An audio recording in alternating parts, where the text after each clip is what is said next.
This ArcMap demonstration, we're going to explore all the different tools in the toolbar. So to begin with, we'll look at the zoom in and out tools. Also remember that down in the status bar here, like any other software, when you hover over one of the tools, down in the status bar there, it'll explain to you what that tool does. So if we use the magnifying glass here and click on a point in the map display, it'll zoom in on that point set amount. We can also box in. If I box in around the area of the fall camp where the cabins are, it'll zoom into that box I created there. You can use the magnifying glass with the negative sign in it to zoom out. Again, you can click on a single point and it'll zoom out. You can box with the zoom out tool, but the results of it are kind of confusing, and I would just stay away from that. You can use the zoom in tool here, and again it just zooms in on the center of the map, and you can click it as many times as you zoom in. And you can use zoom out, again a fixed amount. Then there's the pan tool, which you can bring into the map display. Click on an area of the map, hold down and drag that area of the map over, release, and the map will redraw, and you can move around in the map display this way. You can click on this globe icon, which basically zooms on the full extent of the data that's in the map document. You can click on this arrow here, which will go back to the previous view extent you had. And you can click on the one below that to go to the next one that you, in this case, was the one we were just at. So you can browse back and forth between the different extents that you've been zooming in and out on. The next tool is a select feature tool, and in order to demonstrate that one, I'm first going to zoom in on part of the data here. Now I'll click on that select tool, and you can select a feature, and it'll click on a feature and it'll select any of the features that you're currently touching.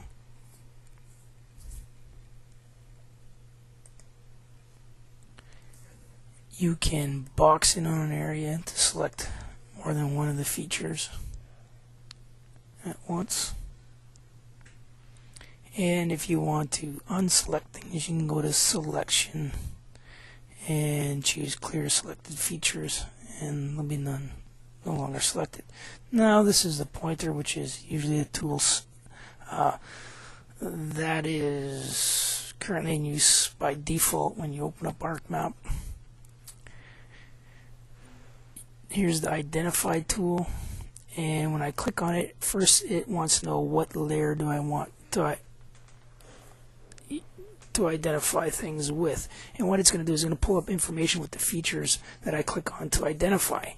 So I can choose any of the layers that are in the table of contents here, and the Tramping Lake layer is the one that actually contains the FRI. I could pick any of the other ones. I'll leave it at Tramping Lake, and I'll go in here and click on one of these. Click on this stand here, and it tells me that it is it pulls up the forest resource inventory information that you would have looked at in the navigation course near the end of the year.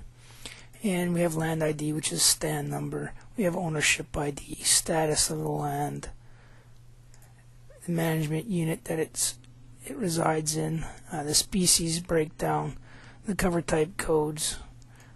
It says hectares here, but you'll find out, we'll take another look at this later on, those really aren't the hectares, and that it's Bell-Hect. So Bell-Hect is really the number that represents number of hectares for that stand, and it's 20.4 hectares. So you can use the identify tool. If I was to pick a different layer, there really isn't anything good here.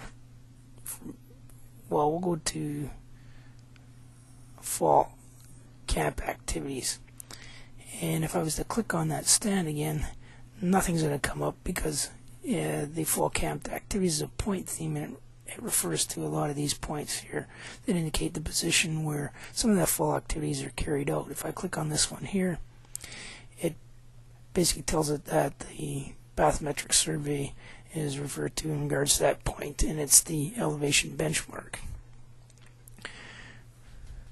Let's look at one of the other tools. This one here is a search or find tool, and right now it's set up to look in the Tramping Lake layer. It's going to look for all land IDs that are 900, which if you remember last year in navigation, 900 refers to all the water bodies. So if I click find, it basically searches through the data and finds all the records that have a value of 900 for the land ID. This tool here is the measurement tool. If I click on it and say I want to measure the distance between 2 points, let's say that I know that I was out for survival and I was on this point here, and I want to know exactly how far I was from camp. So I click on that point where my survival camp was and click over here where the fall camp cabins are, and down here it tells me in the status bar that I was, in this case, 5,239 meters away from the camp. Now, as I move my cursor here, you see that another line is being created, or another segment. And if you look down at the status bar, it tells me how long that current segment is. It also tells me how the total of the two segments together. And I can click along and measure. If I want to stop measuring, if I double click, it should release. I'm going to right mouse click, and that's not what I wanted.